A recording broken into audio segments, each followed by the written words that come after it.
दोस्तों नमस्कार। राज्यसभा के उपचुनाव को लेकर के बीजेपी ने अपने 9 कैंडिडेटों के नाम पे ठप्पा लगा दिया है। बिहार से जो 2 कैंडिडेट हैं, एक है उपेंद्र कुशवाहा तो दूसरे हैं मनन मिश्रा जो कि बिहार के गोपालगंज से आते हैं। इन दोनों के नाम पे ठप्पा लग चुका है। और वहीं हम बात करें बिहार के मुख्यमंत्री नीतीश कुमार यानी जेडीयू पार्टी से, एक भी कैंडिडेट इस मैदान में नहीं उतर रहे। दरअसल बात यह है कि आगामी बिहार विधानसभा की जो चुनाव होने वाले हैं उसको लेकर के नीतीश कुमार और बीजेपी के साथ जो डील हो चुकी है वो इस बात पे हुई है कि जो आगामी विधानसभा के चुनाव होने हैं उसमें नीतीश कुमार 140 सीटों पे अपने कैंडिडेट्स को लेकर उतारेंगे और वहीं जो है कि बीजेपी पार्टी 103 सीटों पे चुनाव लड़ेंगी। इसी को लेकर के तय हो चुका है। अब बीजेपी के जो अलायंस पार्टनर चिराग पासवान और जीतन राम मांझी है वो उन्हीं 103 सीटों में लड़ेंगी। वो बीजेपी के ऊपर निर्भर करता है कि वो किस तरह से बंटवारे करेंगी। और नीतीश कुमार जो है कि ये जो निर्णय लिया है 2005 और 2010 में, इसी फार्मूले के साथ नीतीश कुमार और बीजेपी बिहार विधानसभा का चुनाव लड़ी थी। आप देखेंगे कि 2005 में नीतीश कुमार यानी जेडीयू पार्टी जो है 141 सीटों पे लड़ी थी और वहीं उनको जीत हासिल जो हुई थी वो 88 सीटों पे हुई थी। और जो बीजेपी है वो 102 सीटों पे लड़ी थी और उन्हें जो जीत हासिल हुई थी वो 55 सीटों पे हुई थी। और 2010 का फॉर्मूला यही सेम था जिसमें बीजेपी जो 2010 में जीती थी वो 91 सीटों पे जीती थी और वहीं जेडीयू पार्टी यानी नीतीश कुमार 140 सीटों पे लड़े थे और उन्हें जीत हासिल हुई थी 115 सीटों पे। और नीतीश कुमार ने ये फैसला इसलिए लिया, वो जेडीयू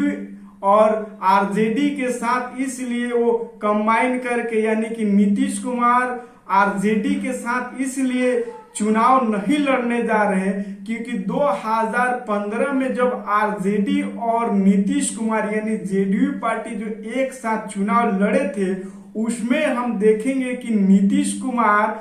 आरजेडी से कहीं ना कहीं पिछड़ते हुए दिखाई दिए थे और वहीं जो आरजेडी है वो बढ़ती हुई उनसे ज्यादा सीटें लाई थी क्योंकि दोनों पार्टियां 101 सीटों पे चुनाव बिहार विधानसभा का चुनाव लड़ी थी और उसमें जो आरजेडी पार्टी है वो 101 सीट लड़ने पे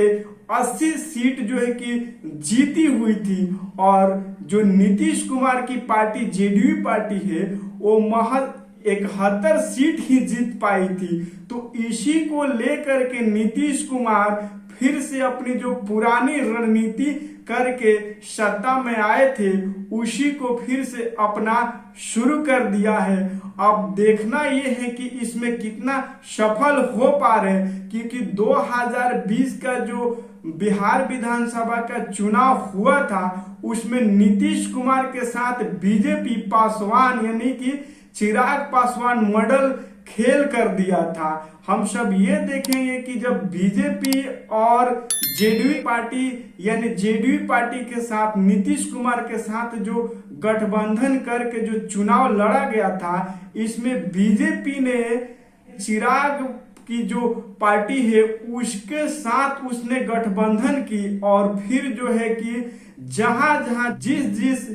सीट से नीतीश कुमार के कैंडिडेट थे उस सीट से चिराग पासवान ने अपनी कैंडिडेट भी उतार दिए थे। और इस वजह से इस त्रिकोणीय मुकाबले में जो नीतीश कुमार है पिछड़ते हुए दिखे और